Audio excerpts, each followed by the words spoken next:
Tell me. Tell me. I've told you, Eddie, I don't have Amanda Lamb's home phone number. Yes, you do. I know you do. I know Last you do. time on the Harry Hill Show.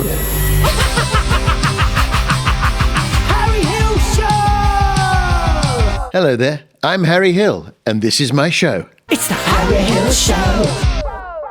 Get off me, Daddy! Get off me! I don't like it! Stop it, Gary! What is it? What is it? I've told you, Gary. It's an exact celebrity face mould of Chris Martin from Coldplay. You know, who had hits with Viva La Vida and It's All Gone Yellow and Jim Will Fix It. And because you're growing, if I bind it tightly to your face will grow into the nooks and crannies of Chris Martin's face, and you'll end up looking like Chris Martin. I don't like it.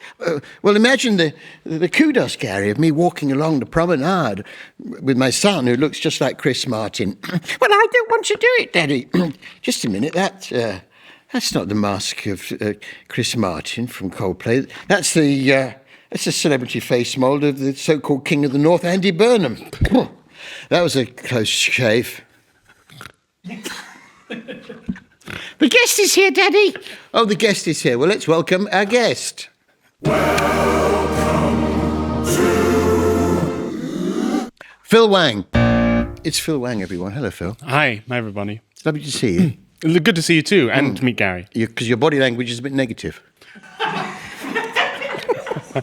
I just feel exposed. I don't normally have my forearms exposed on camera. Well, we had Ed Gamble on, and he's decorated his forearms to avoid that very problem. That's probably a good idea. I don't have any hairs on my arms at all. Why is that? Do you want to touch? No. Look, you're a doctor. Tell me what's going on. Oh, yeah, it's wonderfully smooth. It's not a single hair. like a young girl's legs. So I believe. What? What is that then? Genetics, or I really don't know. You never sort of you can't get wigs for arms. Like an arm merkin? Yeah, probably if you can get anything on the internet these days. Have you tried the dark web? Even Dulcis is still open on the dark web. Now, Phil, we saw him on TV last night, didn't we, Daddy? Yes, Gary, we did. We were watching the world's most dangerous roads. Yeah. Oh, what an adventure. Me and Pierre Novelli drove to Lesotho. Yeah, and it looked like it shouldn't have been allowed to have been made. It looked so dangerous. I think that's why they have to take us abroad where laws don't exist. Is that right? Yeah. It's like how they used to film Takeshi's Castle in Cuba or something. You remember? They had to film it in South America somewhere that didn't have health and safety legislation. Yeah, it seemed crazy because, I mean, if you just have a loose cable around here, you get in trouble. And then you're driving around. I mean, at one point, you come around a corner and there's a massive, great sort of comedy boulder in the middle of the road. Oh, yeah. Yeah, and the authorities there had just put a bit of, like, yellow tape around the belly of the boulder. Yeah. As if to say, look out. Yeah. And don't crash into this. It seemed to me you kind of wanted to cut up to the top of the cliff and to see the Roadrunner. Not the Roadrunner, it was after the Roadrunner. The coyote. The Wile E. Coyote. Yeah. It felt like an episode of... It really did. It was very cartoony. Of Roadrunner. Yeah. No, that was a real adventure. Yeah. But you looked scared at points. Was that just acting or... Yeah, I was giving it a bit of this. Yeah.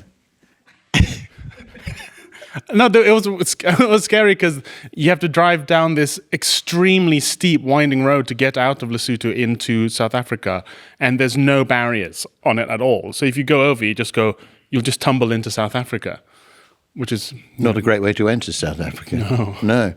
And I'm wondering how they even source those roads. Source them? Yeah, how do they find... Because I was offered... like how they find out about the dangerous roads? Maybe they just fly a drone over and... There's one. There's a really windy one on a hill. Or they go to safe roads and pull off the barriers. Yeah. They might have to do that in the future. Yeah. Let's see if we can get that boulder. It's just on a low loader and they just delivered these boulders around. I was offered... it was one in the Andes where you had to. And as I was reading the description... what's the money like? Because I'd never got as far as that. It seemed like it was... I think it was fine. One day someone is going to get very badly hurt on that. Yeah, I think all the money's in the insurance. This when I just said that, then, will become a viral thing when somebody is killed on that show. Are you trying to get in early? Yeah. Are you hoping that happens then? Yeah, I'll be the one. They'll say, oh, wait a minute, I think Harry Hill warned... Can we play that clip now? As Comedy Today mourns. Do you want to run through all the names of people who are coming up in case it's one of them, and then Could you do. just cut that in? Yeah. Has Ed Gamble done it? Yeah, he has done it. Yeah. Okay. They should never have. I say now that they should never allow Ed Gamble. But he wasn't killed. No, his episode's come out and he survived. Work. Yeah. Doesn't work. No. Okay. We have to keep it general. And we learned from that show, not to sort of go on about this, but I don't watch a lot of TV, is that you drive a Yaris hybrid. That seemed to be the most surprising thing to come out Really? of that. But it's so fuel efficient. What? Are you being sarcastic? No. Oh. Are you?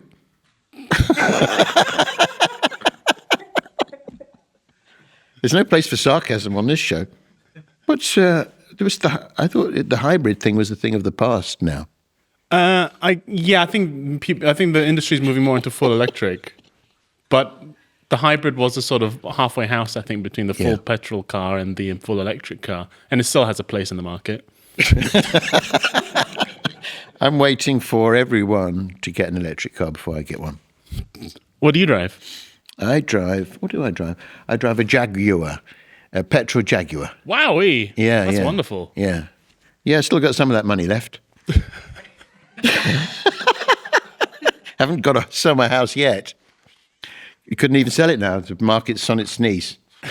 So, and then I saw some photographs of you wrestling Ed Gamble. Yes, in Clash of the Comics at the Apollo. That looked terrifying.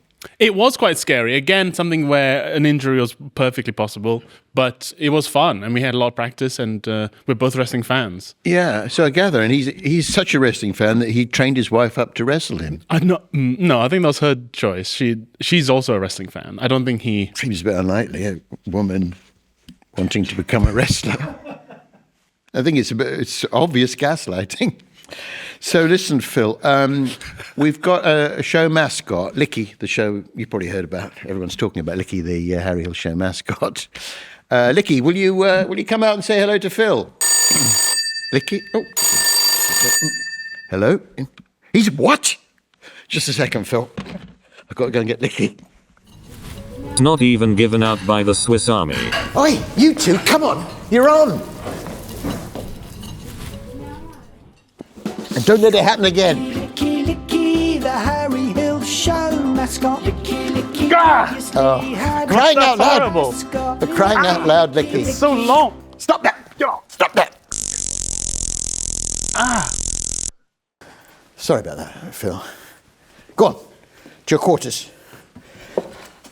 It's an absolute burden, this. Why is he called Licky? I don't know. It's not clear to me. Now, Phil, how do you feel about AI? I think it's going to be neither as bad nor as good as people say. Oh, yeah, okay, yeah. So the worst case scenario would be...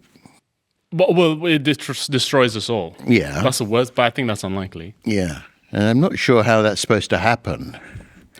Yeah, What's the I scenario? suppose the idea is we build a technological infrastructure that we then completely entrust to AI, and then the AI turns against us and uses the machines to kill us, whatever machines are in its control. See, I heard one scenario whereby you instruct an AI machine to get some metal, right, to build something. And then the AI machine thinks, oh, there's iron in blood. Oh, yeah. So it kills everyone to get the iron out of us. Yeah, okay. I can see that happening. Yeah. Is that feasible as a doctor? How much? Well, I think things have changed a lot since I was working.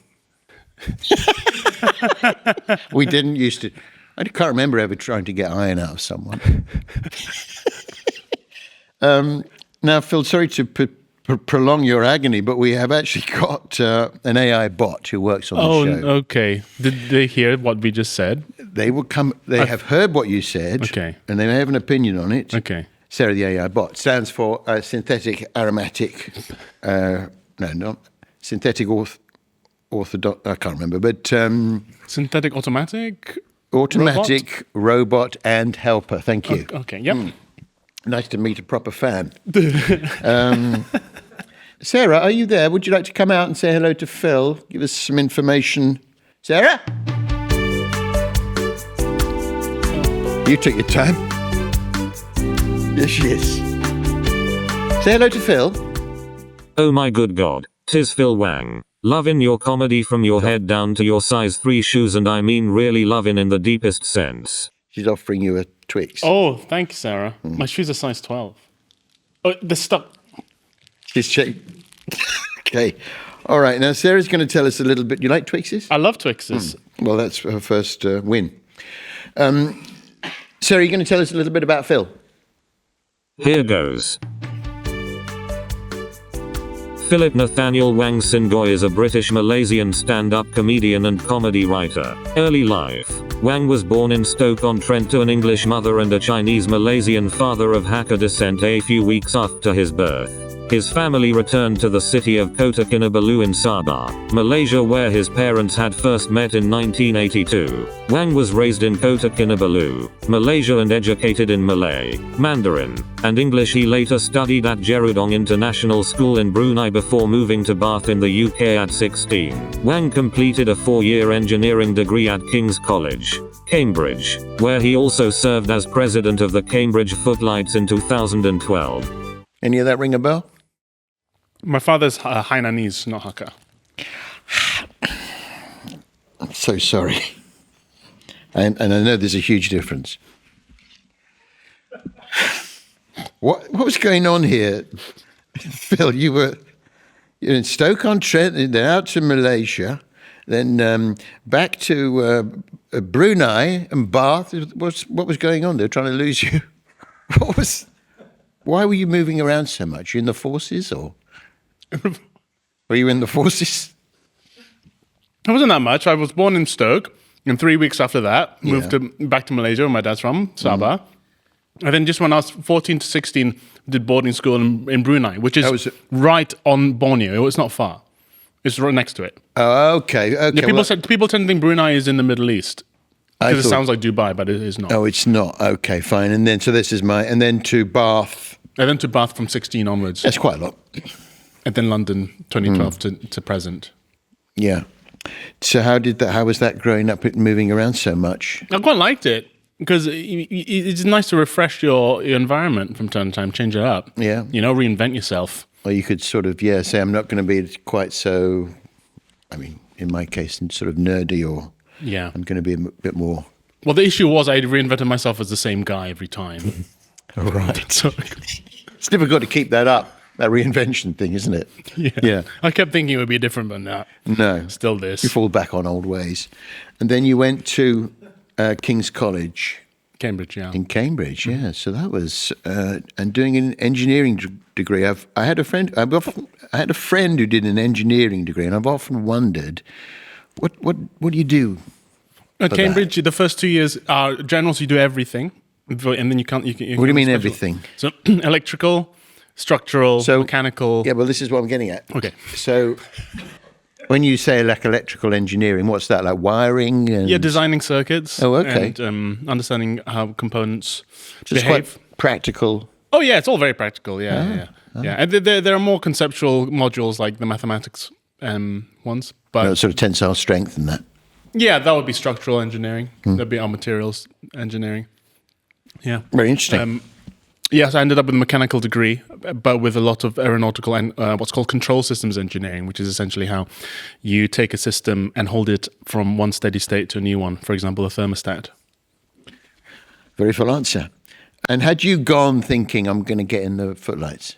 I did, yeah. Yes. Yeah, my mother had gone to Cambridge. She went to King's College. Second year of women ever to go to King's College. Yeah. And she told me about the footlights growing up. And she sat you on her knee and said, one day, son, there is a thing called the footlights. That's right. Yeah. Yeah. I was interested in it, obviously, when I was growing up, because it was sort of Monty Python and Peter Cook, Dudley Moore. But I stood no chance of getting in, unfortunately. Why? I don't know. They just, my school, there was like one got sort of hand-picked off to do the Oxbridge thing. Oh, yeah. Neil. No, you had to kneel? No, his name was Neil. I see. His name was Neil. Like being knighted? Yeah. Yeah. And he went off, actually, and he came back at, everyone goes off in October, or whatever it was, to Yeah. this, and then the next time you see them is when you all come back for Christmas. Yeah, and they've changed. Yeah. How did Neil come back? He was wearing a cravat. It's true. It's true. And in fact, I never saw him again after that. So what was your interest in comedy, Phil? What was it? Yeah. I mean, had you done some comedy before that? Sort of shows? I was a or- goofy, funny kid, and then I went to Chinese school in Malaysia. Goofy funny like the class clown, or goofy funny like the sort of sarcastic sort Goofy, of... funny like a class clown, Oh. funny faces, big actions. You know how it is. And then I went to Chinese school. Oh, well, I never did funny faces. Big actions, yes. I always draw the line at funny faces. funny faces, okay. Yeah. Do one of your funny faces for us. One of mine. That's good. It's good. So then you went to school and you got involved in sort of... No, I went to Chinese school, where I was caned. Physical punishment, which was still legal in Malaysia in the 90s. Well, it was when I was growing up in Kent. Really? Oh, yeah. When was that? That would be... Caned in Kent? In Kent. Caned in Kent. The Kent caning centre is where I went to school. Well, there's your first mistake. No, you were caned. I mean, I wasn't caned because I was a good boy. But Well, so was I. If I'm getting caned, everyone's getting caned. You know what I mean? You know what Yeah, I mean? exactly, right. yeah. And there are teachers who would hit you give you one strike for every percentage point you got under 80% on a test. oh gosh, yeah, that's really cruel. Well, Gets results though. King's Cambridge. yeah, I guess I should thank him again. Yeah, on the hands though, right? One hand, yeah. They Yeah. they do this thing, they pull your hand out and they stroke it so that you'd open up like a flower and then Wow. yeah. Harsh. Yeah. So then I was less funny then for a couple of years. And I discovered stand-up on YouTube when I was about 15, 16. And who were the ones that you'd like to watch then? Well, the first one that really made an impact was Russell Peters. Oh yeah. Indian-Canadian Yeah. stand-up. Because I was at international school at the time, and he was doing jokes about all the different races and cultures. And so this thing went around the boarding house like wildfire, because all the cultures are present. And so it was really electric. I loved it. And I thought, I want to do that. And I did, eventually. And you have, yeah. Sarah, anything else to add on our friend Phil? Career. Wang won the 2010 Shortle Student Comedian of the Year award and, in 2011, Comedy Central's Funniest Student Award. Wang has climbed every rung on the comedy advancement ladder. Task busted. Will I lie to you? I have got news for you. And of course Cat's done Countdown and Live at Apollo 13. His Radio Live at 4 Apollo. comedy special Wangsplaining aired on the airwaves. I mean airways. Wang has released 2 Netflix specials. Philly Wang in and Wang in there. Baby. What's the next one? Wang bang thank you Wang. Just kidding. So you've lent into that Wang thing, haven't you? Yeah, for the meantime, yeah. Yeah. What's the new tour called? I might move away from the Wang titles for the next one. I won't be taken seriously. Yeah. So just sort of... I'll be known for my acting on the next stand-up tour. So you've done all these thingies. TV shows. Yeah, the TV rungs on the ladder, as Sarah said. And they are very much those, aren't they now? Merely rungs. Or are they a means to? Are they an end? It's hard to say, isn't it? The internet has sort of turned the whole structure upside down. Now it used to be you'd perform live to get on TV. Now you get on TV to get a clip so that people come to see you live. Yeah, it seems like that. In the old days, it used to be, you do the Cambridge Footlights, Radio 4, Tick. BBC 2, sketch show. BBC 2 sketch show. Yeah, and then not me, but this On is Radio 2. BBC 2. Oh, BBC, like TV. It's the other one, yeah. See, this is how There's 2 of them. little expectation. There's 4 of them, actually. And a bit like sort of the, Eton, Sandhurst, the Guards. It used to be a sort of automatic Progression, thing. yeah. Yeah, you'd go like me. You'd go up to the Edinburgh Festival, you'd get some sort of, gong there. You get writing for radio, then you get writing for TV, then you'd be on TV, and then you blah, blah, blah. And 20 years, 30 years later, you're here. What do you make of social media in comedy? I think it has democratized comedy, but comedy now favors the extroverted, which is a shame because you have to have that extroversion, put yourself out there now. Whereas before, you could find people who are introverted but comically brilliant. And I think if it's left to everyone to themselves, put themselves out there, we're going to lose a lot of introverted voices. In what way? What do you mean? I don't understand. So to put yourself out there with the regularity that the social media environment demands, you have to be into yourself enough and confident enough to be always wanting to be out there. But a lot of comedians are actually quite introverted, yeah, except for small bursts of exposure. Yes, I'm actually very shy. But the thing is that you'd have to do that before when you had to go and put you'd have even more so. You'd have to go to a club and say, "Can you give me 5 minutes?" I mean, it's a similar. Yeah, but it's 5 minutes, and now it's all day, every day. And is it? Well, yes, you have to go be on it all day, every day. No, he tells me. Is it? Yeah. Kind of. Yeah. Kind of. I thought you had to do it sort of twice a week or something. Well, that's what drew me. Yeah. Well, I mean, you have to put it out twice a week, but you got to have that. You got to film it. You could be exposed all the time on the loop, and you got to want that. I think there are some very funny people. Oh, without a doubt. That you perhaps wouldn't have seen if they'd had to, bang on the door of a club or. Or news of a TV channel. Or I mean, there are very few outlets for TV now for That's right. writing or getting gags on. You used to be able to write jokes for, I don't know, Jonathan Ross or one of those sort of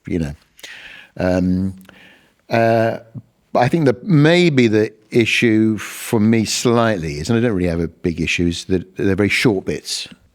You don't like that they're shorts? No, I don't mind, but it's easier to do short bits. I mean, I'm the sort of king of the short bits in a way. I mean, in some ways, I think a show like TV Burp actually helped to narrow people's attention span because it was just bang, bang, bang, very short bits, cut very quickly. But there were a lot of callbacks, so the viewer would have to piece everything together in their mind by the end. Yeah, well, maybe. But I think with this internet thing, it might, if you wanted to do longer stuff, where do you do that? I suppose. Here, what you're doing. This is long form, right? Yeah, I suppose it is, yeah. So, yeah, you've done it. We've done it, Phil. We've done it. Couldn't have done it without you. You're right. You're right, actually. Now I think about it. Sarah, have you got one final bit to add about Phil? Beyond stand-up, Wang has appeared in the film Wonka. His first book, Side Splitter, How to Be From Two Worlds at Once, was published. Wang been on a worldwide comedy tour. He hosted the British Academy Games Awards. That's it, you're up to date with Phil Wang, and I got a Phil Wang that tonight's gonna be a good night. That tonight's gonna be a good night. That tonight's gonna be a good night. Woohoo. You can have that one. I've got a Phil Wang that tonight's gonna... Oh, she's off. She's offering you a second Twix. Unheard of. Unheard of. Thank you, Sarah. Yeah, you could lean into that, Phil Wang. I've got a Phil Wang that tonight's gonna be. I noticed when you were in the film Wonka, the obvious thing would be to do a play on words on Wonka. Only put Wang. I know, but it's a family film. But I noticed you haven't done that.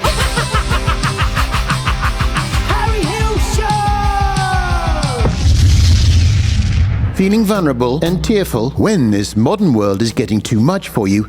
Reach for the Swiss Army Taser Stick, as seen on the Harry Hill vid scarf. I just used that. Slender wood handle, embossed with the Swiss Army's seal of approval and finished with a powerful battery that sends 9 volts into your enemy's tongue or eye. Perfect to punish thieves, rivals, owls, well, maybe not owls so much, and slugs. Oh man, that hurt. The Swiss Army Taser Stick. Buy one and get a free David Gandy cuckoo clock.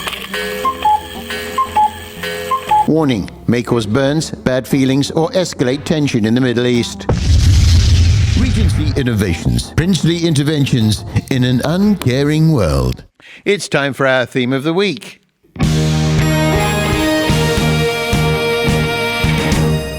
The Big Bang.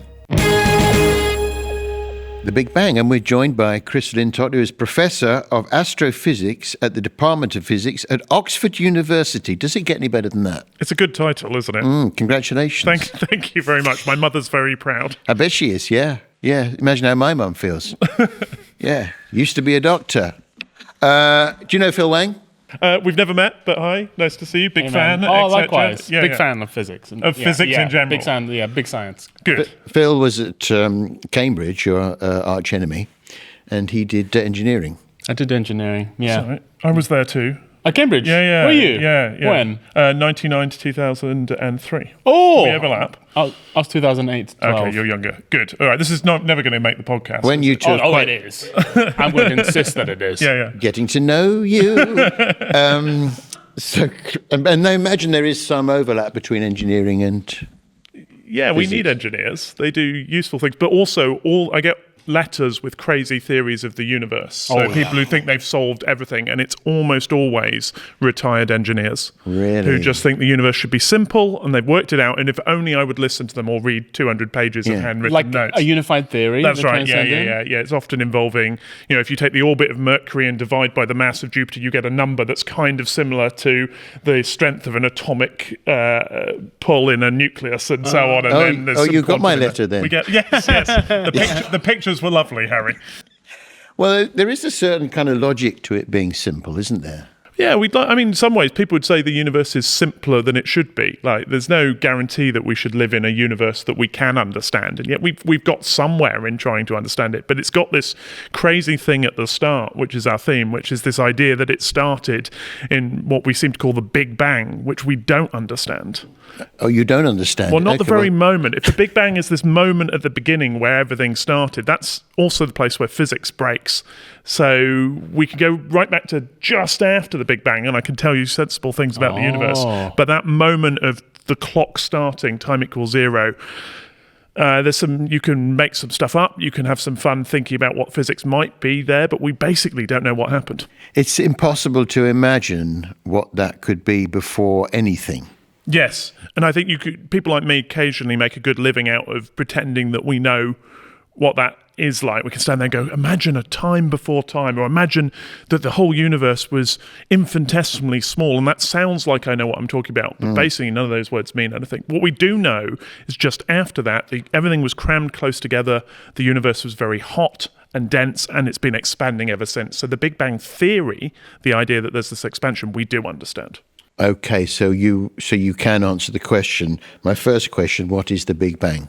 Yeah, it's this idea that the universe was in this hot, dense state and expanded outwards ever since. So everything was in one compact... Pretty close to one place, one dot, exactly. A dot even? Yeah. What I've always wondered is, you know how the universe is still expanding, everything's still hurtling away from each other. Are you able to draw lines? Is that how? Do you actually know where the Big Bang was? Well, if you try and do that, it looks like we're at the middle of it, because everything is expanding away from us. So there's a brief moment where you go, we must be very important. We live at the center of the universe. But you'd get the same answer wherever you were.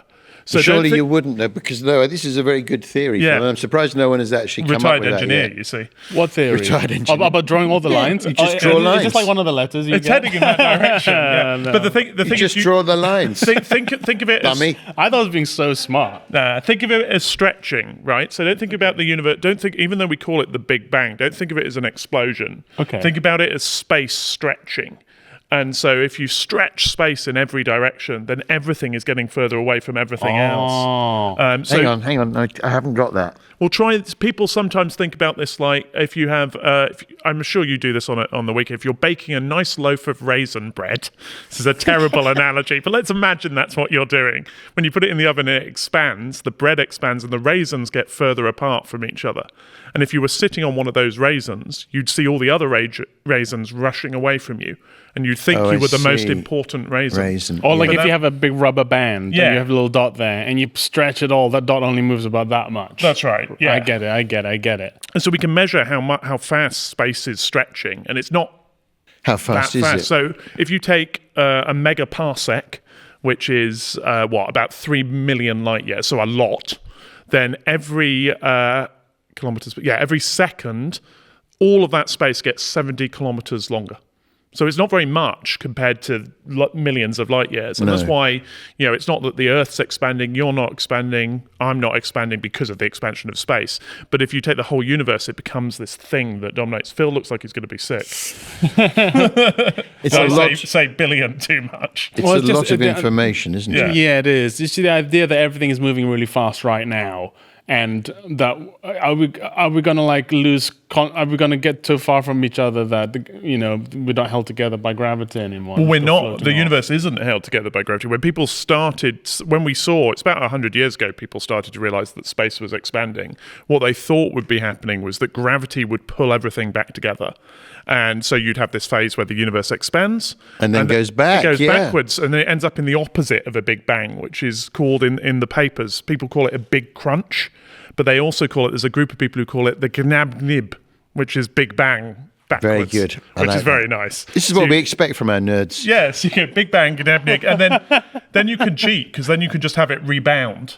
And then you have this nice bouncy universe, which gets you out of having to explain how it starts in the first place. Now, Chris, you said we only worked it out about, when was it? About 100 years ago. About 100 years ago. This expansion. And what was it that we discovered that? So it was looking at galaxies. So we live in a galaxy. We live in the Milky Way with billions of stars. And we realized about 100 years ago this year that there were other galaxies. So the universe is speckled with these things. And then they worked out that they were moving away from us. And the further away they were, the faster they were moving away from us. So that's this stretching effect produces this. And then the thing that really sealed it was in the 60s when they discovered that there's this faint light that fills the universe called the microwave background. It was discovered by people who were trying to work out how to communicate with radio over long distances. They built this telescope. They had problems with pigeons because pigeon poo emits radio waves, so they had to keep cleaning out the telescope of pigeon poo. This is true. Radio waves? Yeah. And if you tune in... if you choose the right frequency, Pigeon FM. Yep, exactly. Maybe they're communicating with each other. Once you've only pigeon hits. Slow down a bit. What is pigeon hits all day long? Yeah. Yeah, prue. You know this one, guys. What is it? Why does it emit radio waves? Oh, that's a biology question. So you need a different guess for that. I'm so sorry. Yeah. Is it like radio? Is it like radioactivity? I don't know. They describe it in the paper. So the people who are looking for this stuff describe it as the telescope being coated in a white dielectric substance, which they had to clean. So you imagine you've gone to, actually these were engineers. Square. Yeah. But also you've gone to university, you've become an engineer, you work at Bell Labs on the most cutting edge radio technology there is. And what you're actually doing with your time is scraping away pigeon poo with a toothbrush from your instrument. Anyway, That's what I called my autobiographies. Anyway, they discovered this background light, and that's the echo of the Big Bang. It's the leftover light from this time when the universe was hot, and it surrounds us. If you've got an old telly with an aerial and things like that, or if you can imagine having such a thing, when you have the static in the telly, 5% of that static is from the Big Bang. It's this leftover radiation. Amazing. Detected with a telly. But not now, we've gone digital. As in the noise on the the black and white, yeah. And so when did it happen, this Big Bang? So we think the universe is 13.8 billion years old. So 13.8 billion years. And the solar system's about 5 billion years. So we came along about 2/3 of the way through the history of the universe, or the Earth came along then. Was it loud? There were sounds. Well, there were sounds. Yeah. So because it's hot and dense, sound waves can travel in space. So in the first 300,000 years of the universe's history, you could scream in space. But was the Big Bang itself a noise? Oh, I see. I see. Yeah. I don't think so. We don't see. I'm trying to answer this because it's not an explosion. It's not an explosion. It's just this. Yeah. It's just a sudden. It's expansion. Yeah. But it's interesting you say that because you could hear sound because it was dense enough for sound to travel. And this microwave background light, we see the imprint of those sound waves. So those sound waves produce the structure we see today. So we're sort of leftover echoes of the Big Bang. Fascinating. Will it happen again? No, of course. That's a good question. No, we don't know. Don't know, but the universe is expanding. It's actually speeding up, which is confusing. We don't understand why it's speeding up. And so people have said maybe in the far future it would bud off new universes. So each universe produces more Big Bangs. So maybe it's not a stupid question. Like a tearaway sharing loaf. Yeah, that's right. Yeah. But expanding with raisins. Yeah. The nice. raisins are important. So, the tearaway sharing loaf model of the universe. As opposed to a tray bake, which is very neatly cut. Yeah, and flatter. So we can rule that out. I think we can rule out tray bake universes. What is the significance of the Big Bang, I suppose? I mean, it's nice to know this stuff, but does it have any practical Well, effect all on of us? the stuff in the universe was created in those hot, dense conditions. So when you look at the sun, the hydrogen and the helium in the sun were made in the Big Bang. All the stuff we're made of was added later, but also the structure of the universe. So everything we see around us was set from that very beginning. The weird thing is that we got a universe where interesting things happen. If you think you could randomly select any set of rules of physics, you're going to get a very boring universe most of the time. And yet here we are in this one. Yeah, could that be an argument for somebody up there? Maybe. Yeah, I mean, you could put God at the beginning if you want. if God is like that, Yeah. compressing it all? And then giving up. It's Yeah, not just an argument for chaos.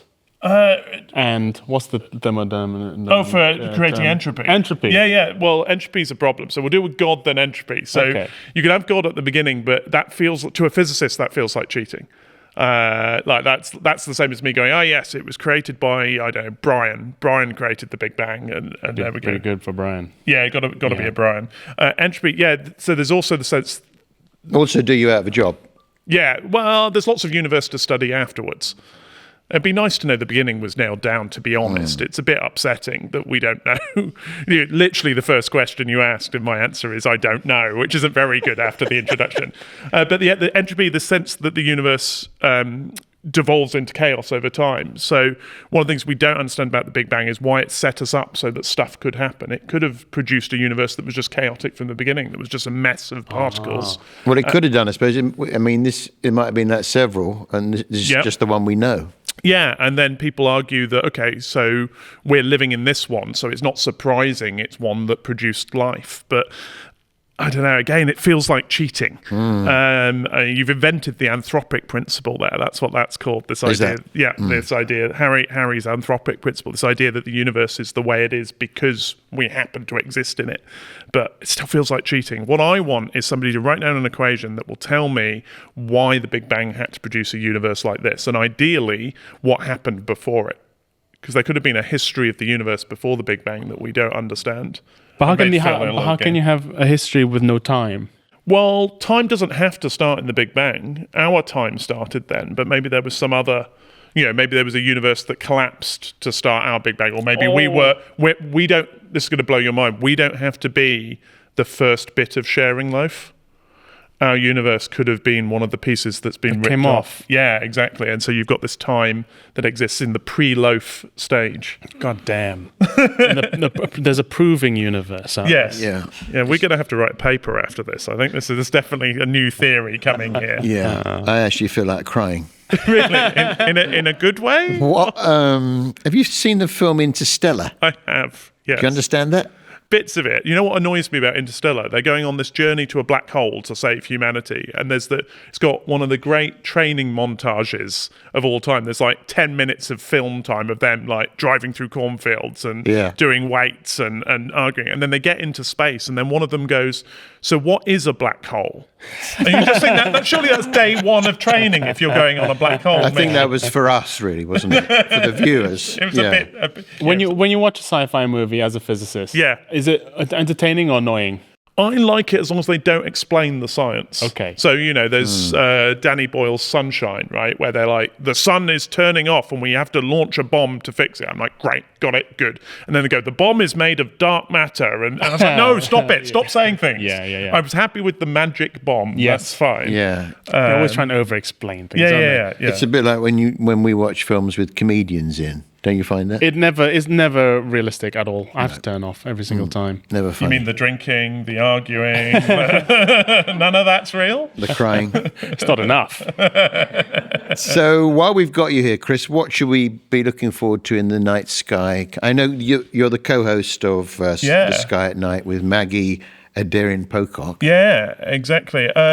Next year is all about asteroids. So a few years ago, we decided as a species to attack an asteroid called Dimorphos. We smacked into it with something the size of a washing machine to try and deflect it as a dress rehearsal for what we'd do if we saw an asteroid coming towards us. And we're sending a European probe called Hera that gets there next year to see what crater we left.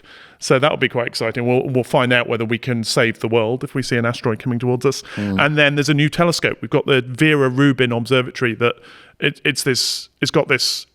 $1 billion project. It's got the world's largest camera, and it's going to scan the whole sky every 3 nights starting in January, and the images are going to be spectacular. So you're going to see lots of basically really cool space pictures coming from this observatory we've been working on. Where is the observatory? It's in Chile, in the Atacama Desert. Chile. Oh, Because it last rained there in 1923. what? So it's a good place to put a telescope. Oh my gosh! Imagine it rains the first day. Is that? Yeah. That's my kind of luck, actually. So. Well, this is fantastic, Chris. It sounds like it's a really exciting time to be an astronomer. It's fun. We've got new toys, and the universe keeps expanding. So there's more to see. Fantastic. Thanks so much. That was our theme, The Big Bang, with our friend Chris Lintott. Harry Hill Show! It's time to play Name the Seed. Name the seed. I'm joined at the Name the Seed podium by Mr. Phil Wang. What do you like at naming, seeds? Phil? I would say beginner. Okay, do you have a garden? Yes, I do.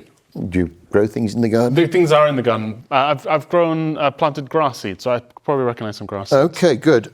Quite a common seed. Now you can see here, this is a sealed Ziploc bag, but also once housed a fancy dress Oh, Mexican poncho. for kids, yeah. But that's not important. Inside that bag is this box, which contains how many seeds? It says 8,000. 8,000 seeds, roughly. They know no one's going to count them. We've got a sachet here, a number of different sachets, you can see that, containing seeds. I'm going to take one of the sachets at random, and I'm going to place the seed on the seed display mounting disc. Oh. Why is there like a depression in it? Why do you think? You get angry and thumb it? No, you So the seed doesn't roll about. Yeah. Don't look for difficult answers. We're going to place the seed in there, and that seed's going to rise up to the top, and it's going to go back down. During that time, that's the time when you decide to name the seed. If at any point you decide you'd like to change the seed to a different seed, you have that option. What do you mean rise up? You'll see. Oh, okay. And so while it rises, I need to name it. You've got the time it takes for it to rise up, or to either name the seed or to say then change the seed. Okay. Can I look at it now? No? Ready? It's time to name the seed. Name the seed, name the seed, name the seed, name the seed, name the seed. What are you seeing? It looks like a tiny pebble. It looks Right. more like, It's irregular in shape. yeah. It's not long. I don't think it's grassy. But from the packaging, I'm going to say, Hang on, are you happy with that seed or do you want to change the seed? I'll change. It's changing the seed.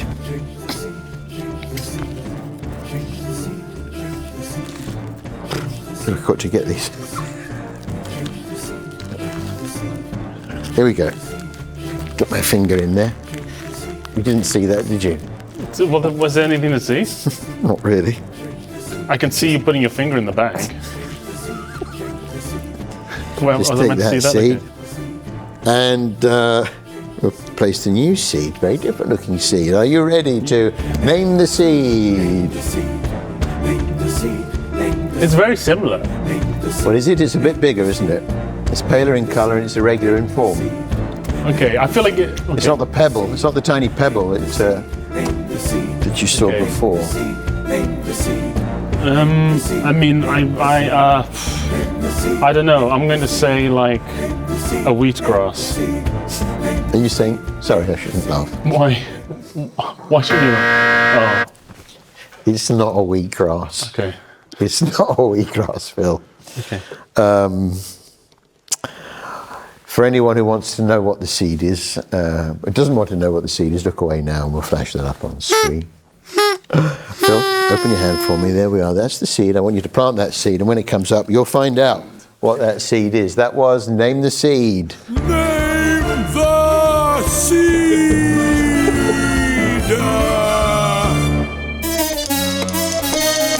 Gary's Joke Corner. It's time for Gary's Joke Corner. As you know, Phil, have you met Gary? Yeah, just before the show. Yes, it's lovely to see you there. Sorry to walk in on you changing. That's okay, Gary. It's kind of you to stay standing there when you did. Usually people just leave. I'm only 12. Right. Doesn't mean anything to me. Phil, as you know, I'm retiring in 2030. And I'm handing the business over to my son, a bit like, Bradley Walsh is training up his son, Bo Diddley Walsh, to take over. He's got him on Gladiators, co-presenting Gladiators. So I'm doing a very similar thing with Gary. That's right, but I'm very nervous, aren't I? He's not a natural comedian, but he does need jokes. Do you have a joke that perhaps Gary might be able to... Yeah, I got a few jokes. My first ever exposure as a joke writer was when I was a child. We were subscribed to a children's magazine, and they invited you to send in jokes, and I sent a joke in, and it got printed in the magazine. It was really exciting, and the joke was, what does the laughing sea captain call his shipmates? Me laughies? Me ha-ha-hearties. Oh, very good. Yeah. Yeah. See, look, they're laughing. Yeah. I've got more. Great. This is when I started doing stand-up, and I thought I might be a one-liner comedian. So one of them is, my friend Josh has a big rectangular slab of concrete sticking out of his chest. What a ledge. What? What a ledge. What a ledge. What a ledge. What a ledge. You like that? What a ledge. That one. Yeah. What a ledge. Yeah. That's a good joke. You think so? Not an opener, but...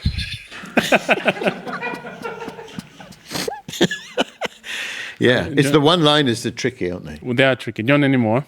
If you've got one. Okay. I don't like grasshoppers. They're just not crickets. What do you think? What do you think? Yeah, it's something like that, isn't it? Should be. I said to this grasshopper. The thing is, I was playing Monopoly with the grasshopper. I was playing Monopoly with the grasshopper, and it. While I wasn't looking, it stole some money out of the bank. I said, "That's just not cricket." Yeah. I've got more. Hardest job, isn't it? The one-liners. This one's a little more modern. It's more to do with like modern society, politics and culture. Great. That's just my favourite, just the sort of angle I'm looking for. Okay, this one is, I identify as POC. Phil, of course. That's good. You like that? Okay. Yeah, I know that one. Yeah. Gary probably can't use that one. It's just the sort of thing I'm not sure. I could try. I certainly try to get 5. I think I've got a 5-minute spot coming up at the Tommy Field in Kennington. I know they're a soft crowd. Gary, you've got a joke for us. Yes, I've got a joke for us. Don't make that noise, Gary. Why not? It'll limit my appeal. Daddy, my cousin, my cousin received a prescription for her yeast infection. Really, Gary? Doesn't seem very suitable. Yeah, she got a prescription for her yeast infection while watching. She got the prescription through while she was watching a popular TV soap. Yeast Ender? No, Hollyoaks. Why'd you ask? That's the sound that tells me we've come to the end of our podscarf. If you do want to get in touch, please email us at podcast@harryhill.co.uk. So that all that remains now is for me to thank our expert, Chris Lintott, and of course our special guest, Phil Wang. Butterfly in blue jeans, hamster in a chiffon top, puppy in a poncho, fluffy duckling with a bob. Butterfly in blue jeans. These are the things of our dreams. These are the things. Good night, everyone. Thanks for watching and listening. See you next time. Of our dreams.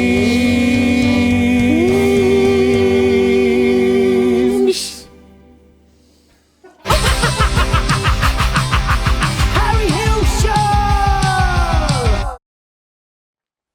Oh, Mr. Burnham, I was looking for Harry. Do excuse me. It's the